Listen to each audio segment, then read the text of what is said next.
분가는 안 돼. 가족은 같이 살아야 하는 거야. 결혼한 지 5년. 나는 시어머니의 그 말을 믿고 새댁 시절부터 시댁살이를 버텨냈습니다.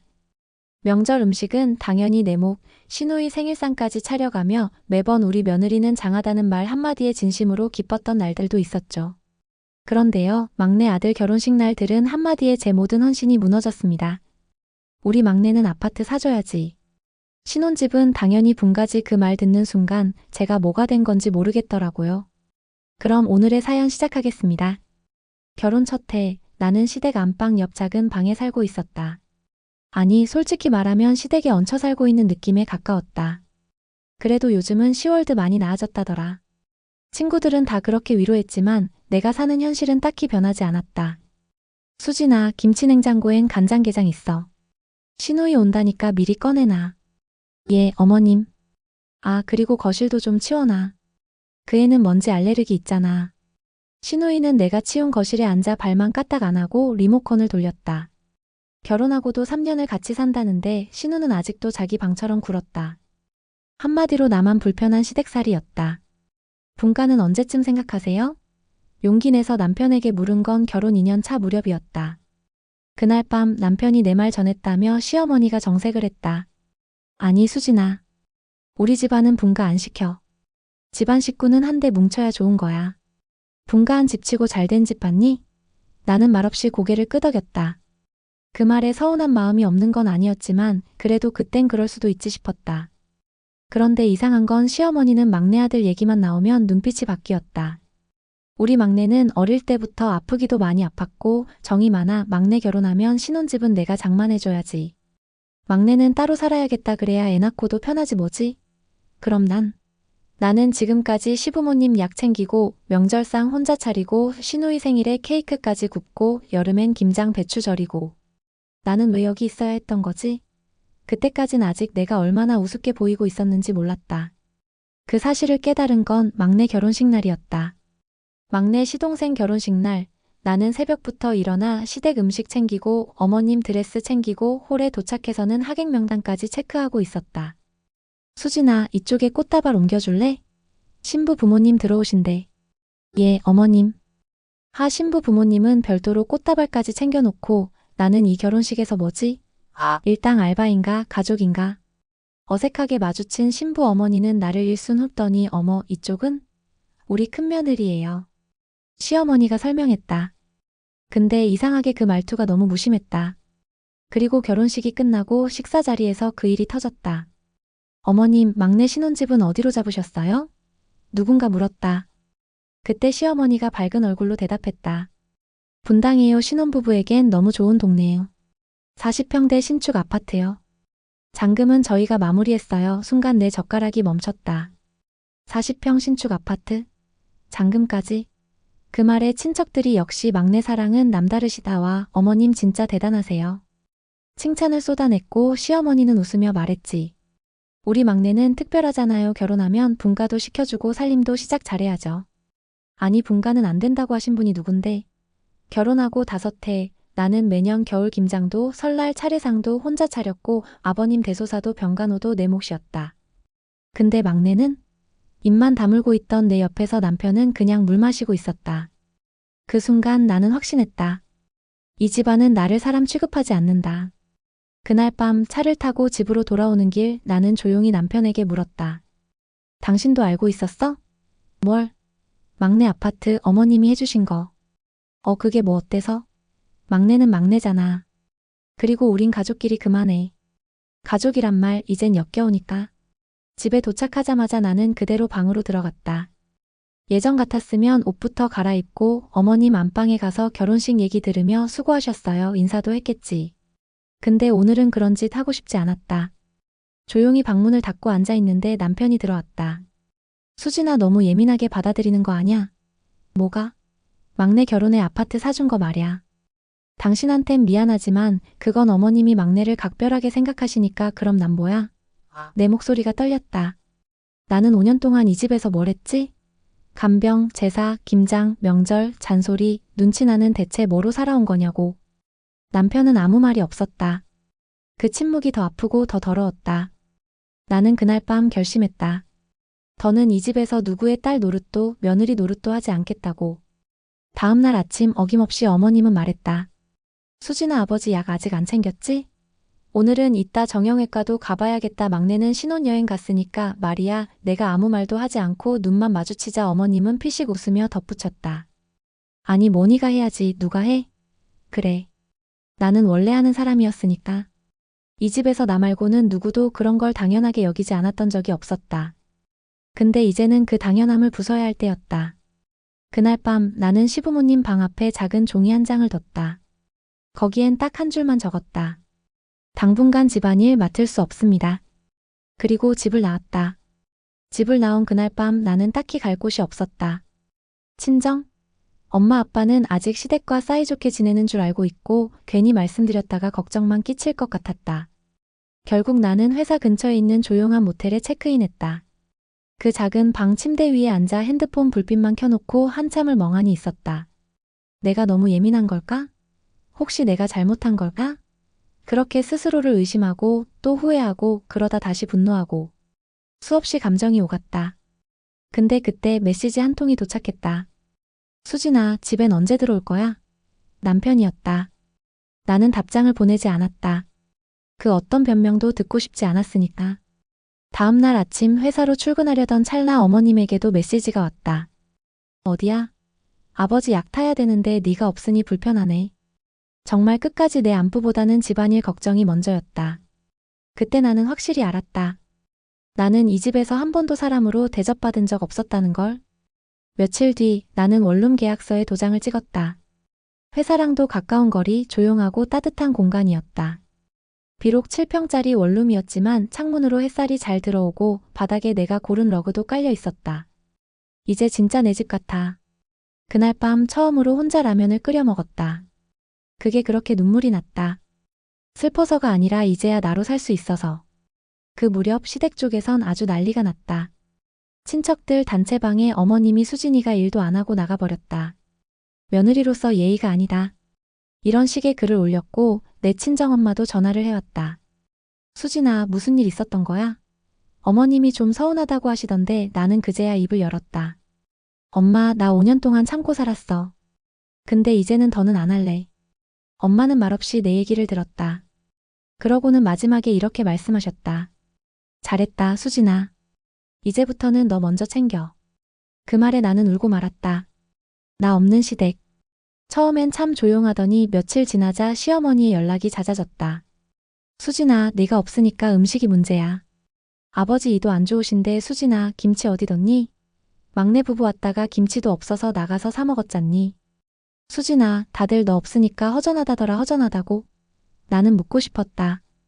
그 허전함이 사람으로서의 내 부재 때문일까? 아니면 노동력으로서의 공백 때문일까? 그러던 어느 날 남편이 집 앞까지 찾아왔다.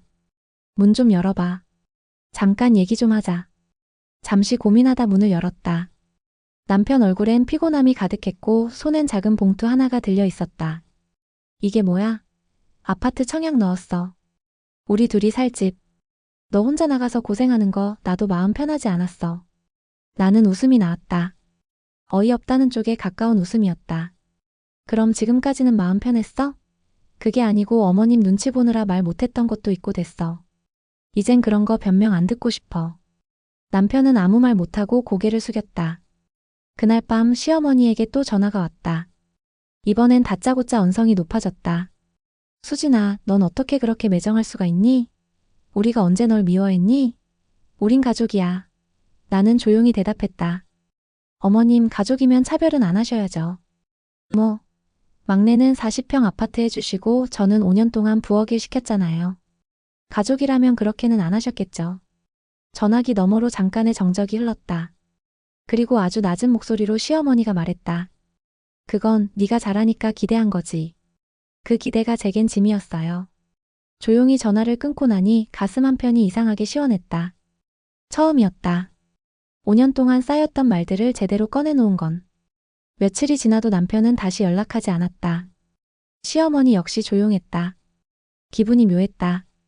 아무 일도 없던 것처럼 세상이 잘만 돌아가는 게 씁쓸했지만 그게 오히려 나를 더 단단하게 만들었다. 회사 끝나고 집에 들어오면 작은 전기밥솥에서 따뜻한 밥 냄새가 났고 내가 고른 컵에 물을 따라 마시고 소파도 없이 바닥에 앉아 TV를 보며 웃을 수 있었다. 이상하게도 그 조용함 속에서 나는 진짜 내 삶의 주인이 된 것 같았다. 그러던 어느 날 회사로 택배 하나가 도착했다. 보낸 사람은 시댁. 무슨 일인가 싶어 열어보니 작은 종이 상자 안에 낡은 앨범과 카드 하나가 들어있었다. 카드엔 시어머니의 손글씨로 이렇게 적혀 있었다. 수진아, 네가 없으니 집안이 참 조용하다. 막내도 아버지도 심지어 내 아버님까지 네가 그립단다. 가끔 우리가 너무 큰 걸 기대했는지도 모르겠다. 미안했다. 그리고 고맙다. 카드 밑엔 5년 전 결혼식 때 찍었던 가족 사진이 있었다. 사진 속 나는 하얀색 한복을 입고 두 손을 공손히 모은 채 억지 미소를 짓고 있었다. 눈물이 났다. 억울해서도 아니고 분해서도 아니고 그 모든 감정이 뒤섞여서였다. 고맙다는 말 5년 만에 처음 들었다. 그날 밤 남편에게도 메시지를 보냈다. 당분간은 연락하지 말아줘. 나 이제야 나답게 살고 싶으니까. 그가 뭐라고 답장을 보내왔는지는 읽지 않았다. 그저 내 안의 목소리에 집중했다. 수진아, 너 잘하고 있어. 이제부터는 내 삶을 살아. 시간이 참 묘했다. 예전엔 하루가 어떻게 그렇게 길게만 느껴졌는지 새벽부터 일어나 반찬하고 빨래하고 눈치 보며 밥상 차리고 시누이 생일상까지 정작 내 생일엔 축하 한마디 못 들었던 그날들이 이제는 멀게만 느껴졌다. 요즘 내 하루는 달랐다. 눈 떠서 커피 내리고 조용한 음악 들으며 일기 쓰고 자기 전에 향초도 켜본다. 사치일까? 아니, 처음부터 이렇게 살았어야 했다. 어느 토요일 예고 없이 남편이 찾아왔다. 잠깐이면 돼. 나 좀 들어가도 돼? 잠깐 고민하다 문을 열었다. 그는 수척해 보였다. 그리고 들고 온 건 작은 도시락통. 이거 엄마가 싸준 거야. 수진이 좋아하는 나물 반찬도 있고 요즘 엄마 많이 바뀌었어. 나는 그 도시락을 조용히 테이블 위에 올려놓았다. 그래서 지금 뭘 원하는데? 남편은 내 눈을 피하지 않고 말했다. 돌아와 줬으면 좋겠어. 다시 우리 같이 살 수 없을까? 나는 고개를 저었다. 미안하지만 나는 그 시절로 돌아가고 싶지 않아. 수진아, 나도 많이 생각했어. 그땐 몰랐어. 당연하다고 생각했지. 네가 잘하니까, 네가 다 해주니까. 그가 고개를 떨궜다. 나는 그 말이 거짓이 아니라는 걸 알 수 있었다. 그리고 말했다. 나도 생각 많이 했어. 그리고 지금은 내가 나로서 살아야겠다고 결심했어. 그럼 우린 이제 친구처럼 지낼 수는 있어. 근데 다시 그 집으로, 그 가족 안으로는 못 돌아가. 남편은 눈을 감더니 한참을 그렇게 앉아 있었다. 그가 돌아간 후 도시락을 열었다. 그 안엔 내가 좋아하던 취나물 무침과 멸치볶음이 있었다. 그리고 반찬 밑에 작은 쪽지가 있었다. 수진아, 늘 미안하고 고맙다. 다시는 널 당연하게 여기지 않을게. 우리도 이제 변할게. 어머님. 나는 조용히 도시락 뚜껑을 닫았다. 그리고 혼잣말처럼 말했다. 나도 변했어요, 어머님. 근데 그건 다시 돌아가기 위한 변화는 아니에요. 도시락은 그대로 냉장고에 넣어뒀다. 먹지 않았다. 아니, 아직은 먹을 수 없었다. 그 안에 담긴 미안함, 후회, 고맙다는 말들조차 내겐 여전히 버겁게 느껴졌으니까. 며칠 후 남편에게서 한 통의 우편이 도착했다. 혼인관계 증명서와 함께 이혼에 필요한 서류들이 정리되어 있었다. 그 아래엔 짧은 메모 하나. 내가 너를 붙잡기엔 너무 늦었다. 그래도 네가 행복해지길 진심으로 바란다. 정말 미안했고 고마웠어. 상호. 나는 그 메모를 고요하게 바라보며 천천히 웃었다. 슬프지 않았다. 서운하지도 억울하지도 않았다. 오히려 이제야 진짜 끝이라는 사실에 이상하게 안도감이 들었다. 며칠 뒤 혼자서 법원에 다녀왔다. 도장 하나 꼭 찍는데 5년이 걸렸다. 서류를 접수하며 서류 뒷면에 적힌 내 이름을 보는데 문득 이런 생각이 들었다. 수진, 이제 누구의 며느리도 아니고 누구의 딸도 아닌 그냥 나로 살아야 해. 그날 밤 오랜만에 엄마에게 전화했다. 엄마, 나 이제 진짜 나로 살아보려 해. 잘했다, 우리 딸. 엄마는 울지 않았고 나도 울지 않았다. 우린 서로의 강해진 마음을 그저 조용히 확인했다. 그리고 그 밤 나는 다시 도시락을 꺼내 천천히 한 숟갈 떠먹었다. 취나물 맛이 그렇게 짭짤하고 따뜻할 수가 없었다. 내 인생에 되돌릴 수 없는 시간이 있다면 그건 후회가 아닌 배움이 됐다. 누군가의 희생을 당연히 여겼던 사람들은 결국 빈자리로 배운다. 그리고 그 빈자리를 감당해야 하는 건 결코 나 아닌 그들 자신이었다. 나는 이제 스스로의 주인이 되어 작은 평화를 만들어간다. 가끔은 외롭고 두려운 날도 있지만 그래도 나는 후회하지 않는다. 나는 나로 살기로 했다. 봄비가 오던 날 회사 앞 벤치에 앉아 있는데 누군가 조심스럽게 다가왔다. 수진아. 시어머니였다. 우산도 쓰지 않은 채 비를 맞으며 선 그 얼굴은 어쩐지 낯설었다. 잠깐이면 돼. 이거 전해주고 싶어서. 그녀는 봉투 하나를 내밀었다. 이게 뭐예요? 그냥 마음이야. 현금은 아니고 너 명의로 적금 넣어둔 거야. 그동안 제대로 못해줘서 이제라도 미안해서. 그 말을 듣는 순간 마음 한구석이 철렁 내려앉았다. 돈 때문이 아니었다. 그 이제라도라는 말에서 나는 내가 받지 못했던 수많은 감정들이 뒤늦게 스며드는 걸 느꼈다. 어머님, 저 이거 받을 수 없어요. 수진아, 네가 없어지고 나서야 알겠더라. 우린 참 어리석었어. 네가 없으니까 집이 집 같지가 않더라. 나는 조용히 웃었다. 그 말 조금만 더 일찍 해주셨으면 좋았을 텐데요. 그녀는 내 손을 꼭 잡더니 고개를 깊이 숙였다. 미안해. 그리고 정말 고마웠다. 그날 밤 봉투를 꺼내 안에 들어있던 종이를 펼쳤다. 적금 통장과 함께 손편지가 있었다. 수진아, 너무 늦게 알았어. 너의 침묵이, 너의 고생이 결국 우리 모두의 죄였다는 걸. 네가 웃던 날 우린 고마움을 몰랐고 네가 울던 날 우린 아무것도 몰랐구나. 이 통장으로 그 죄가 씻기지 않는다는 거 알아. 그래도 진심을 담았어. 시어머니 드림. 나는 한참을 그 편지를 가만히 바라봤다. 울지 않았다. 그냥 편지를 조심스레 접어 서랍 안에 넣었다. 그리고 말했다. 이젠 나를 아끼는 사람들과만 살기로 했어요. 그날 이후 나는 편지를 다시 꺼내보지 않았다. 기억은 마음속 어딘가에 접어두고 지금의 내 일상에 집중하고 싶었다. 혼자 사는 삶은 가끔 외롭고 가끔은 따뜻했다. 출근 전 음악 한 곡 틀어놓고 화분에 물을 주고 가끔은 동네 아이들이 내게 수진 이모 하고 손을 흔들었다. 이게 내가 원하던 평범함이었을까? 그렇다. 나는 소리 없이 부서지던 날들을 지나 이제야 조용히 나를 사랑하는 법을 배워가고 있었다. 봄이 끝나갈 무렵 뜻밖의 손님이 찾아왔다. 안녕하세요, 수진 씨. 남편이었다. 아니, 이젠 전 남편. 그의 손엔 작은 봉투 하나가 들려 있었다. 이혼하고 나서도 한동안 생각 많이 했어요. 사람이 진짜 소중한 걸 너무 늦게 안다는 게 이렇게 아픈 일이더라. 나는 아무 말 없이 그를 바라봤다. 이건 내 방식의 정리예요. 그동안 내 이름으로 적금 모은 거. 끝까지 안 쓰고 있었는데 이제는 내 손에 쥐어주고 싶어서. 상우 씨, 이제 와서 이런 거 의미 없어요. 알아. 그래도 이건 내가 널 향해 처음으로 진심을 담았던 일 중 하나야.